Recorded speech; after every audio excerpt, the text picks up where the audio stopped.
Shout out to all of our amazing sponsors who make Earn Your Happy possible. Thank you, Shopify. Sign up for your $1 a month trial period for your online store at shopify.com/happy and Found. Try Found, the new kind of business banking for free at found.com/earn. It's ridiculous. Both men and women have, when I say something, they're like, well, actually, this happened to me. You know what I mean? So many people have been traumatized in this way, which is really sad. But those of us who feel comfortable enough to voice it need to give people permission.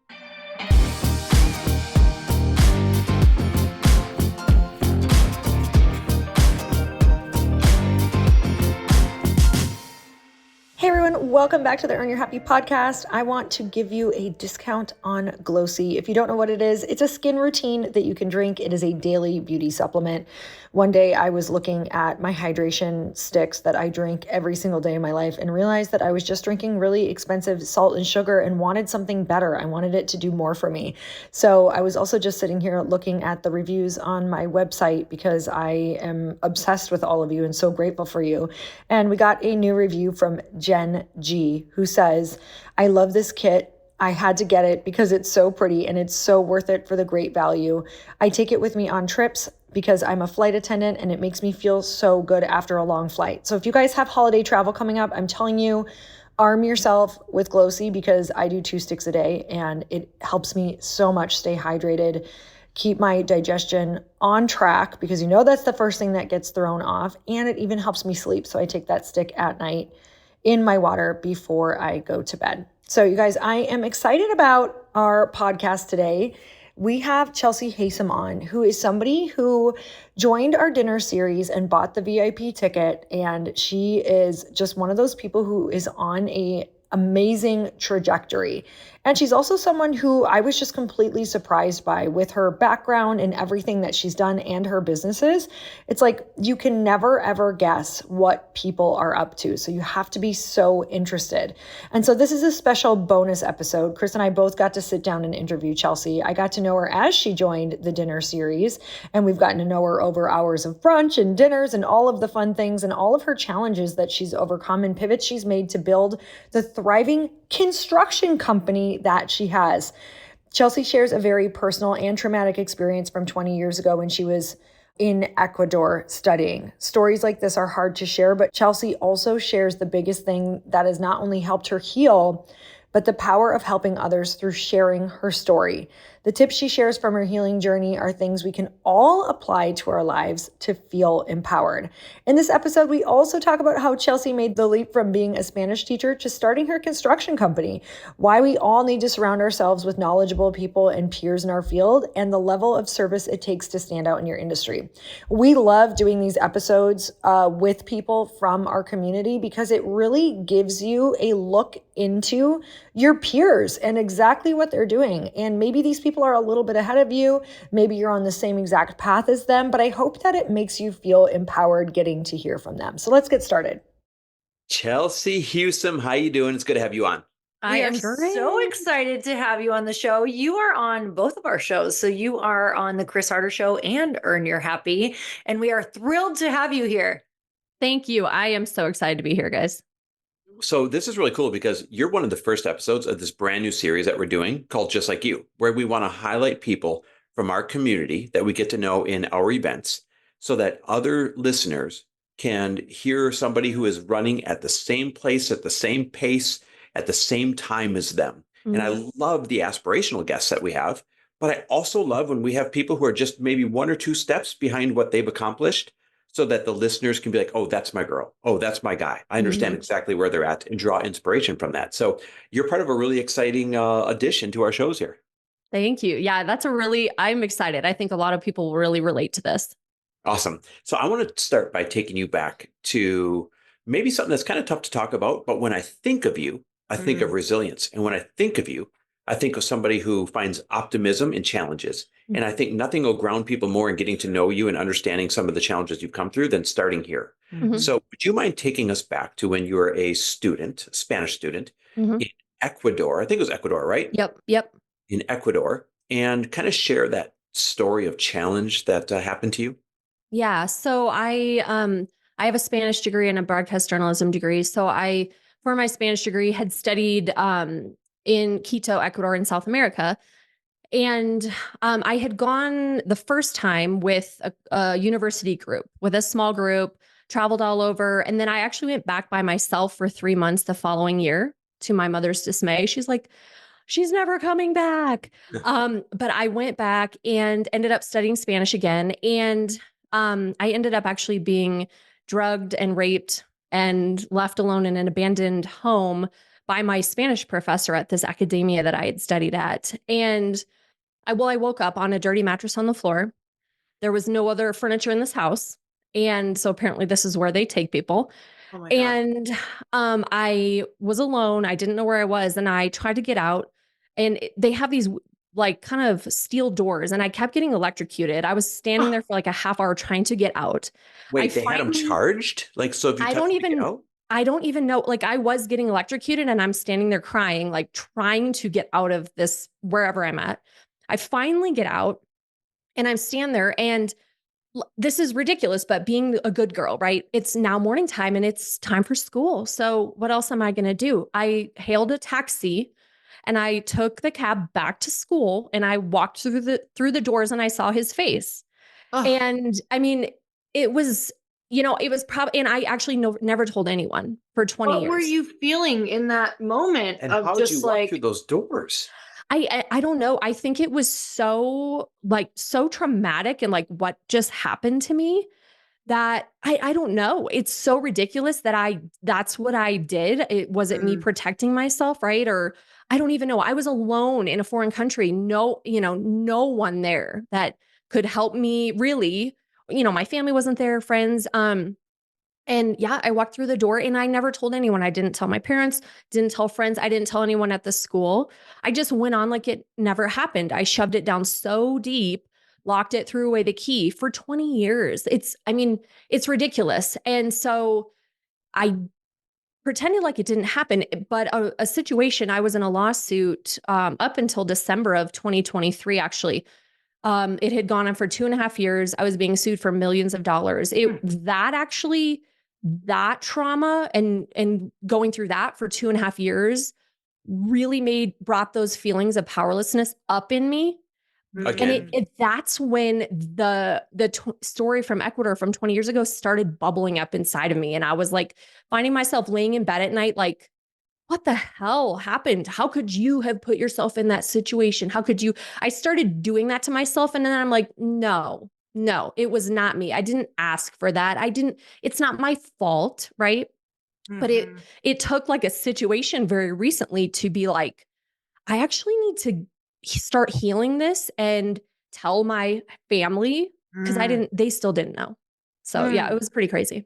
I know we had chatted about that briefly. You guys, she is a part of an event that we have called the Dinner Series, and you are a VIP in that particular event as well. So we got to spend some extra time together. I got to go to a breakfast with you and get to know you and sit next to you and learn about some of the story in your book. And I think that whether it's a story like this or something similar, I think so many women have a story where they kind of blame themselves for something that happened and shove it down until something comes up in their life later where they realize it might be the start of one of the most powerful things by number one, talking about it and then forgiving themselves and then sharing how they moved through it. So why was this important for you? Like why? Because it's not fun to share this stuff later on. No. Like it's actually quite scary. And then you can almost feel like did that even happen? Like, how did I even cope with that back then? So what made why was it so important that you shared this?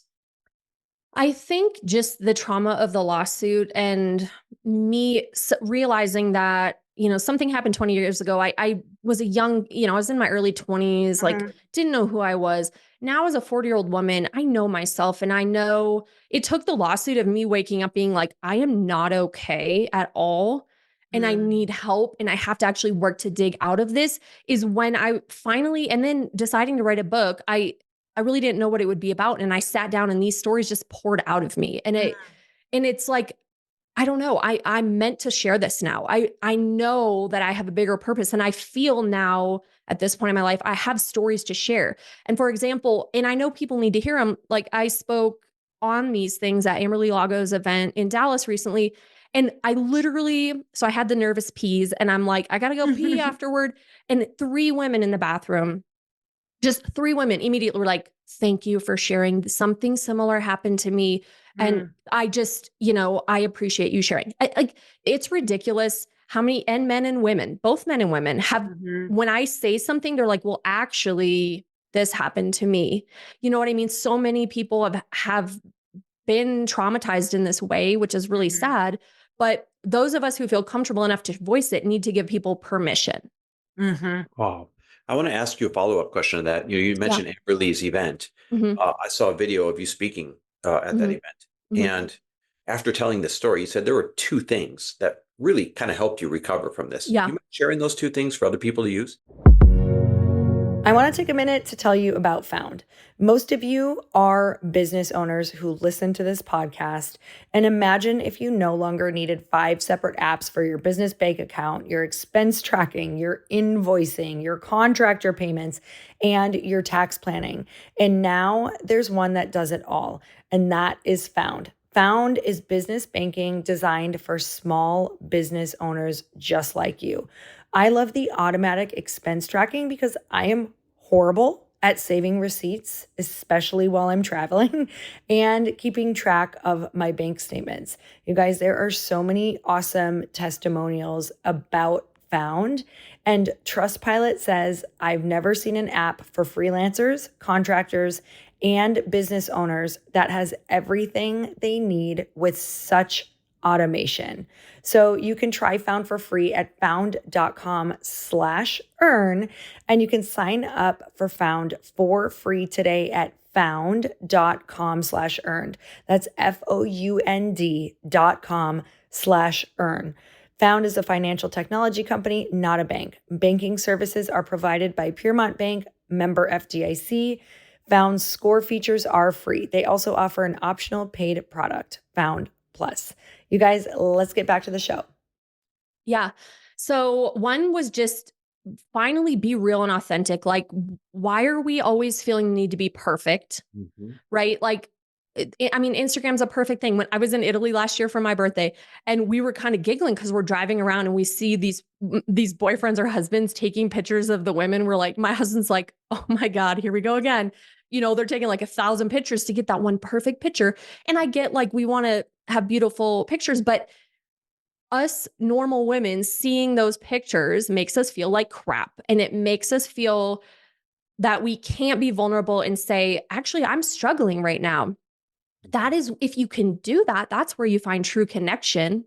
That is where you find your tribe, and you celebrate together, but you also could be like, yeah, I'm having a rough week. Here's why, so that's really important.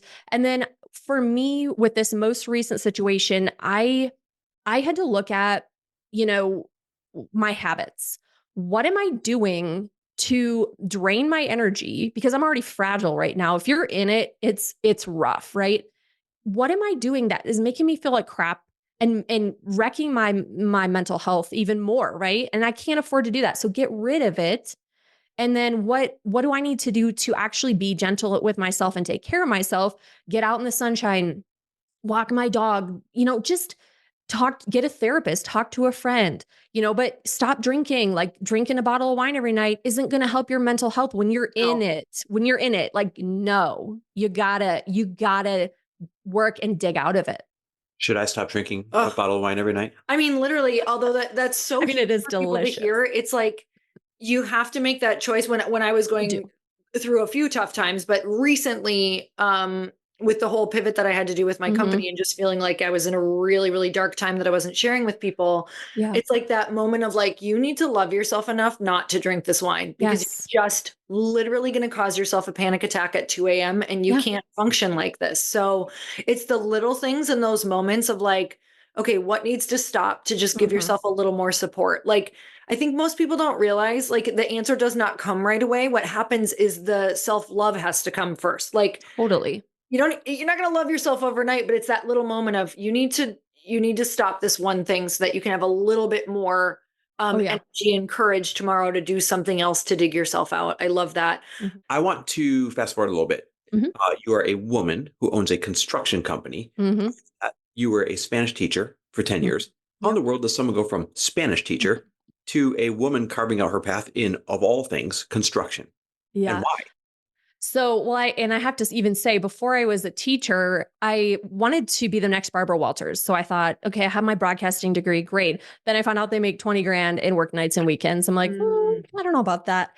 But then, so so I'm from South Dakota.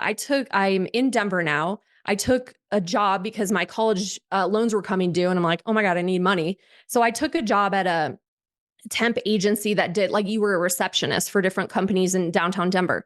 And may I say, being a South Dakota girl, plopping me in Denver with all these one-way streets did not go well. Like, it was quite dangerous. And I'm glad I'm still alive. But so I did that. And then the lady was like, well, you need to meet my sister. She works for an experiential marketing and trade show company. So I ended up actually taking a job there and I worked my way up through there. So I worked there like 5 or 6 years in marketing. And then I just was like, I don't feel like I'm doing anything worthwhile with my life. Like, I'm not making a difference in the world. So it's like, once I know I need to move on, like, I got to move on pretty quickly because there's no coming back mentally for me. So I decided to get my master's in education. And that's when became a teacher. So totally, big change. And I taught for 10 years, had really great colleagues. I still see my students all around town. I just love it. I love it. That was the best part. But that last year was pretty brutal. And one day a kid called me an effing waste of space. And I was like, okay, this is not, and it was not a good situation and I didn't love it. So I'm like, for their sake and mine, I need to move on. Right. And at this point, I'm like, I literally have no clue what I would go do with my life. Like, nothing. I applied for jobs. No one called me at all. The only job I got offered was as an office manager for a different construction company. So that actually got me into commercial construction. Did not get trained well, got thrown in. I cried a lot. It was pretty brutal. Like, and then, so I worked that job and I started my company in March of 2020 randomly. Like, what else is happening, And then I worked both jobs until April of 22, until I finally was like, I physically cannot do this anymore. Like, this capacity is insane. It's crazy. So it's one thing though, to be like, all right, I'm employed by them and, not going so well, to saying, screw it, I'm going to start my own, especially in an industry that you're kind of new to. So there's got to be another precipice or something that pushed you towards having the guts to do that. Yeah, I mean, I had some conversations and with a brand, Hilti, they're a national brand of equipment, and had said, if you weren't working for this company, what would you be doing? And they were like, well, I do concrete scanning and core drilling. So, we had some conversations and we're like, well, I think a company could easily be started in the Denver market that does this, because there are some pretty big companies that do it, but they don't maybe do it well. And you can die in this field if you make mistakes, if you're not safe, right? I mean, so that's obviously a big deal. And then, with all these larger companies, I hear it takes them maybe 3 weeks to get on a site to perform the work. So while people are waiting for that, nothing's happening. Nothing's moving forward on the site. So for me, it was like, get the right people in here that are good, train that, or, I already really hired people that knew what they're doing, but then get them in here and I can get on site a lot quicker. So really, like, I've over doubled every year, because big companies and little, I work with all sizes. They're like, oh, we didn't even know you existed. Like, there's another option. We just all thought these were our only options, right? But what made you, okay, so somebody who's listening right now, who's sitting here going, but wow, that just feels like a big leap. I want to know what was going on in her head. Like, did the pain of, like, maybe that kid saying you're a waste of space, was it just like, what am I doing with my life? What made you be willing to take on the massive risk of, starting something different and going for something that you weren't super even, I'm guessing you didn't know how this all worked in the beginning. No. Okay, so tell me about that. Yeah, I mean, I think I'm a little crazy, to be honest. Like, I just, if someone's like, hey, should we try this? I'm like, yeah, let's do it. And I guess I proved to myself enough times that I can jump into something brand new and be successful. I worked my butt off. I asked questions. I put myself around people that are doing what I want to be doing, and they're doing it well. The cool thing is you know, you really can start something new. You're never too old, or you know what I mean? And I have zero business training. I learned because I asked questions, and a lot of the things from that previous company showed me what not to do, honestly. And I was like, okay, you're still cleaning up your books from 5 years ago. That's a hot mess. No, you know what I mean? I go through mine every day, and I'm very organized too. But I've met a few. There's 3 women that I think of specifically that own their own companies, their own construction companies. They're doing multi-millions a year. They're badass freaking women. And I've become friends with them. And I call them, if something comes up, I'm like, hey, what would you do in this situation? Because I'm like, I know what I think I would do, but they're like, oh, do that. And I'm like, oh, good. That's what I was thinking. I just want to make sure I'm not like off on a limb here and think it's something crazy. So I do want to encourage people. You really can jump into anything and be successful, but you gotta work at it. It's not going to happen overnight for sure. So it sounds like be willing to ask people for help Yep.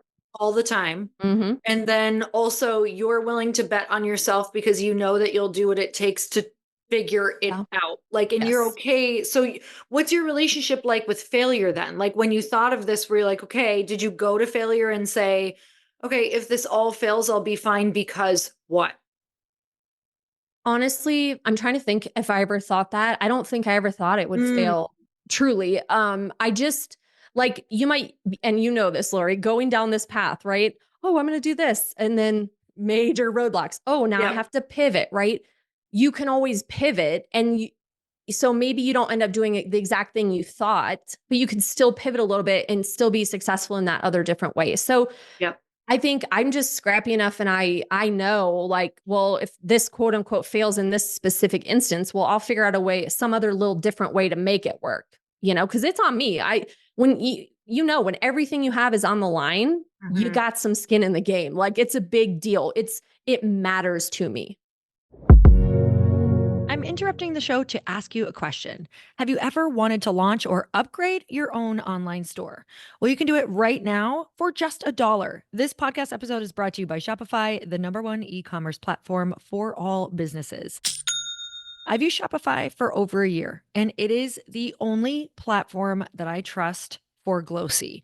You guys, when we were looking for what platform to use for our entire experience for Glossy online, for our customer, our checkout experience, we looked at so many of our North Star brands that we really looked up to. And we also looked at some of the most successful brands in the world, and they were all using Shopify. And let me tell you that when we dug deeper, it is for a reason.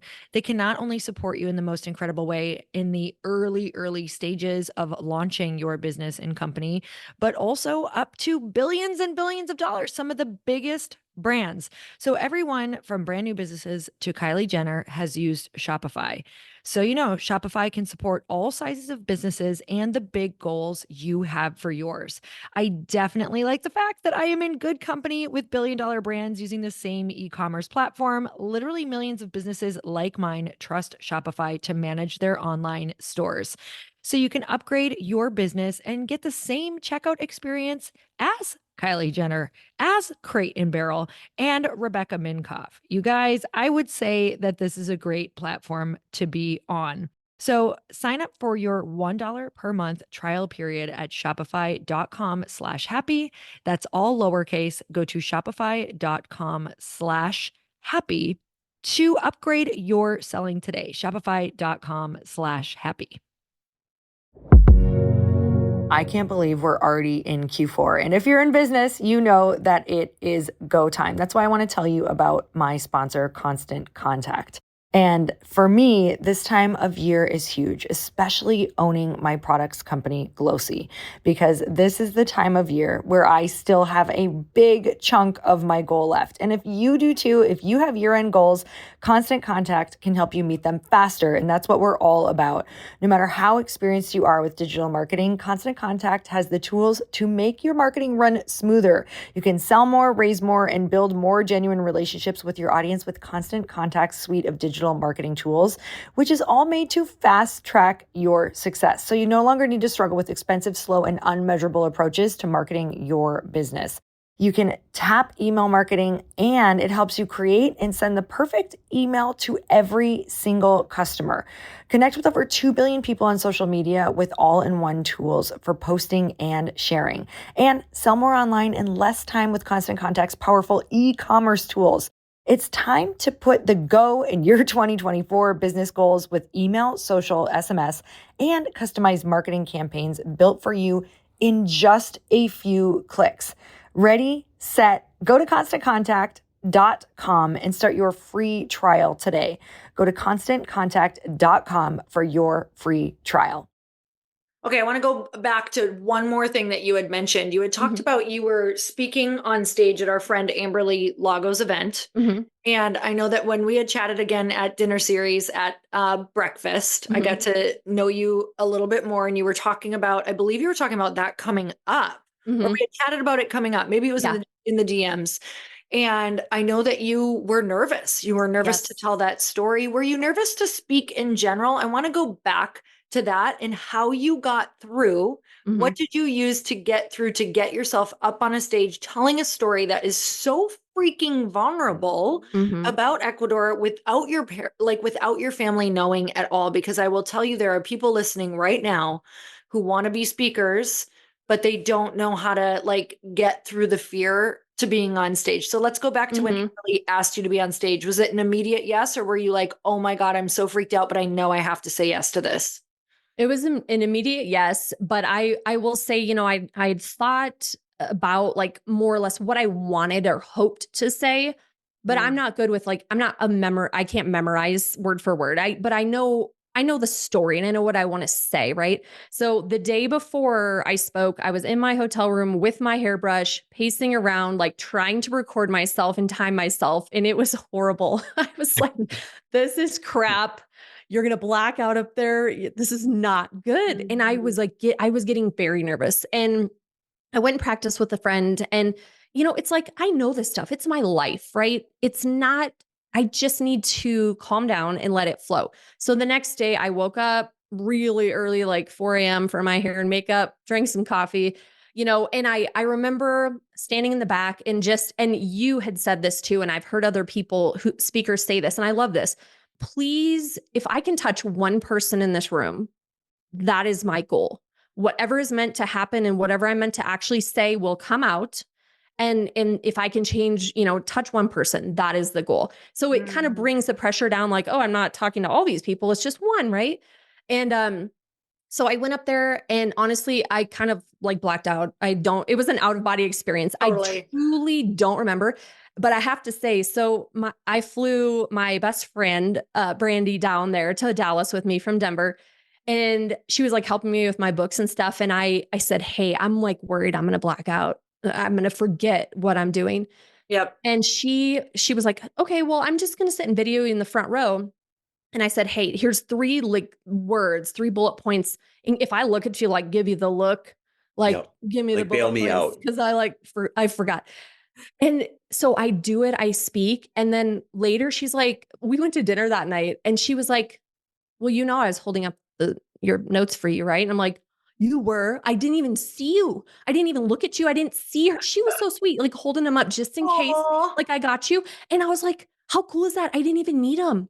I didn't even look. And I was like, yes, I love that I didn't even look. And it's just your head, you were just looking, and it poured out of me. I was very grateful because it was nerve wracking, but that day I just went into it, tried to calm down and say, if I can touch one person, that's all. Well, the key to that I want people to hear, because you gave so many great points, but the biggest thing is that you supported yourself with what you needed just in case. You had your friend there, you had those note cards, and whether you needed them or not, that in your subconscious mind, it was I'm good. People have me. Yeah. And I think people don't realize how many tricks like that we all do in order to get up there and feel okay, if this happens, we've got this to fall back on, or this person's got me, or whatever that looks like. So we don't just go into it well, I hope this works. It's no, we're going to pad that and make sure that we have those. So I love that you did that for yourself and you crushed it. I want Thank to you. use that as a springboard into the book. I see all your beautiful books sitting there behind Oh, you. yes. And it's such a good title, Real Vibes Only. And even someone has to go like look at the book because you've got crossed out on there good vibes and change it to Uh-huh. real vibes, which I absolutely love. It's a great title. So Real Thank Vibes you. Only, Unapologetic Confessions of a Hot Mess Mompreneur. So my first question is not about the book, actually. It's about you as a parent. Yeah. You've got two sons, is that correct? Yep. They're Yep. watching you. They're Mhm. watching mom in a mainly masculine industry Mhm. carve out her own way. I know you sit on a lot of boards and charities and all these other things as well. Mhm. What are you hoping they pick up from all of your bravery and from you putting yourself Mhm. out there in all of this? I really ultimately just hope they're proud of me, honestly, and I try to talk to them like every day after school we go to my PO box and check for checks that have come in, and they'll go get it and they're like, "Mom, did we got 3 today, are they No big?" way. Are you Yes, serious? yes, and they're like, "So how much is it?" I'm like, "Well, this one's 1,000, that one's 10,000." They're like, "Yeah, that's a pretty good one. We'll take it." So it's like I literally that's like our thing every day. Or I'll be like, "Hey guys, mommy helped build the library in town. Isn't that cool? Mommy helped build the hospital in I town." Like love I this. want them to go there and be like, "My mom helped build this. Like where we live, she helped build," right? So it's like talking, I had to let an employee go last week. And so one of the vans is sitting outside my house, and my younger son's like, "Mom, I need to go look at your stuff. I got to check this out. Let's, get out there." And I'm like, "Okay." So I try to talk to them, generally about it so they get excited and they can be like, "Oh, I just want them to be proud of me." That's it. So much of what my mom, because I was very close to my mom growing up, Mhm. would stay up all night long making up business ideas, you name it. Oh, that's And so much awesome. of what she did stuck with me and who I am and how I show Mhm. up as a person. And the fact that you're taking them to the mailbox every day and like the adventure of seeing if there's checks in there and Mhm. celebrating when there is, Yep. like that will stick with them and form their money mindset for freaking ever. The Totally. fact that Yeah. you're programming them so that money can show up in the mailbox, literally Mhm. mailbox money. Yeah. And that I just think that's the coolest thing. It just Thank gave you. me all the vibes when I felt that. Thank So you. who's the book for? Break the book down for us. So the book is a bunch of short stories of things I've overcome in life. Some are pretty intense, like we talked about. Some are lighter. Some are just me being ridiculous. And I'm like, I just want to put it out there, like, so other people can be like, "Oh, I'm ridiculous too. I'm a hot mess." It's really just, I want to give people permission to own their stories, be unapologetic, be real and vulnerable, and just stop trying to be perfect, but own your stories. And you really can get rid of shame and guilt and love yourself and be like, "This is who I am, and now I'm out sharing this." And like, not everyone's going to go on a podcast or write a book about things they've been through, right? But it's at the very least to hopefully inspire people to not feel alone. Because I've had a lot of messages from this. They're like, friends are like, "Thanks for just saying what I was feeling, but I'm feeling alone over here. And then you just said this that I needed to hear." That's what I want. You said not everyone's going to go out and write a book and be on a podcast and all that, but Mhm. writing a book isn't always just for the reader. A lot of times it's for No. you. What Oh, did yeah. you get out of writing it? Yeah, like I said, I didn't know what it would be when I said, I'm going to write a book. I sat down and was like, "Oh gosh, what am I writing about now?" But And there these must have been a stories, reason that made you make that commitment, right? I never wanted to write a book ever. It was not on my bucket list at all. I mean, it's truly. And I joined a women's entrepreneur group in Denver, and they were having a brunch, and I love brunch. So, but I will So do I. say, I will say I almost didn't go because I was like, "Oh, well, the keynote speaker is a book publisher. You know her, Samantha Joy."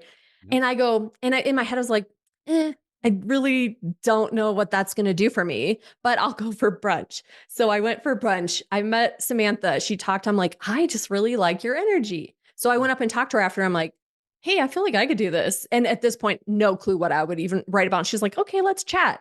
And yeah, so I signed up. Really, writing it, I wrote writing at my laptop crying many times. It was healing. It is such a healing thing for you because a lot of the stories that I was saying was the first time I put it in words. Like it's in my head, it's in my soul, right? But I never said it out loud, you know. There's a story about when I was a teacher. The story I credit the most was when I was a teacher, one of my students I was really close with, he died tragically. Mm. 3 boys fell in an ice pond, and this boy was in a coma for 10 days and then passed away. And I had weird feelings the day before that day, and I knew in my gut it was him. And so when I was writing that story, pretty much every time I cried, every time I read it, I cried. That was like the biggest one, where it's just like, these things you're putting out in the world, hopefully they'll change someone's life, but it's for you too, to own your story, number one, because there's obviously parts I wasn't owning. So now I feel like the most complete, authentic version of myself, because I've actually put this stuff out in the world. I can't take it back now. Yeah. I don't know if maybe you wouldn't have shared that story if you wouldn't have written a book. I probably wouldn't. With It'd the probably people that still you be care bottled about. up. Yeah, truly. Interesting. It's like even the story of what happened in Ecuador and all that. Would you have told your husband and family yet if you didn't write that book? Probably not. Honestly, probably not. Which, how can we feel close in our relationships if they don't know those really personal things that actually made us at the core who we are? Yeah. Interesting is it just came up for me, the book, you know how we do make fun of sock puppet therapy? Like we talk through our dogs, but we always say it's like sock puppet. So you talk through something else, it's easier to say. It's almost like by you pouring it into a book, it was easier for you to fess up, if you will, and get that stuff out there to talk about. Yeah. And it kind of makes you like, oh gosh, the book's coming out soon. I got to have some tough conversations. And I was so nervous. Oh my gosh, I was so nervous. And my family handled it so well, and it went better than I could have ever thought. But man, I was nervous knowing I had to like, hey guys, it was rough. Yeah. Yeah. You had that moment when you dropped Oh my gosh. We talked about that at breakfast. You and I really bonded over this. I feel like I was like, oh my gosh, I had a Mexico experience that I didn't share until literally like the week before my book came out. Yes. I was like, okay, I guess it's a good time to tell people what happened here. Right. Yeah. I remember reading that in your book. And and you told me you need to tell them. You need to get on that and tell them, like, because it's a big deal. You would never want them to not hear that from you. Yeah. Totally. We've got one more question for you, but I want everyone to know, where can they get the book? It's on Amazon. And also there's info on my website, chelseahusum.com too. All right. So go to Amazon, look up Real Vibes Only book by Chelsea Husum, and grab it there. Amazon's the best spot? Yep. All right. Awesome. So last question for you. Remember, this series is called Just Like You, and we're really just trying to help people find inspirational stories of people who are right there running alongside of them. So what do you think makes you just like our listeners, and what's like your best piece of advice for them? I think what makes me like the listeners, I'm just a normal person. Like, I'm trying my best. I make mistakes, but I own it and try to move forward. Right. What was the second question? I'm sorry. What is your absolute best piece of advice for them, knowing that you're a lot like them? What's the advice you could have used that you can now share with them? I would say, honestly, stop making excuses. Your life is what you make it. You have the power. Like I hear so many people like, well, I'm too old to change careers, or I'm too this or that. Like, stop making excuses. If you don't love your life, honestly, that's on you. It really is. You have the power to make changes and live your best life. And it's tough decisions and sometimes tough conversations, but you can get there and you can live your best life possible, but you have to do it. Wow. I couldn't agree more. Right there. That was the best 15 seconds of the entire interview, in my opinion, because it's unapologetic, right? That's your word. And it's straight honesty. Like, this shit is in their control. It is. Wake up and control it. Yeah. I love that. Well, I am so grateful for you. I just feel like something about you is just like the title of your book, Real. When I got to sit with you, I'm like, oh my God, you're so refreshing, because I am also that person who just wants to get to the goods of like, who are we really? Like, what are we really afraid of? And let's talk about the real stuff. And that's truly who you are. Exactly. That's who you are and how you are. So you guys go get in her world, because I feel like those are the people who can help you make a transformation fast, and go grab her book. We're so grateful for you. Thank you so much for being on the show. I'm Can't so wait grateful to see you, for by the way, both next of week you. either at the dinner series. I know. I'm so excited. That's going to be a blast. Awesome. Well, guys, seriously, go grab the book, Real Vibes Only by Chelsea Husum. Thanks for being on. We appreciate you. Thank you, guys.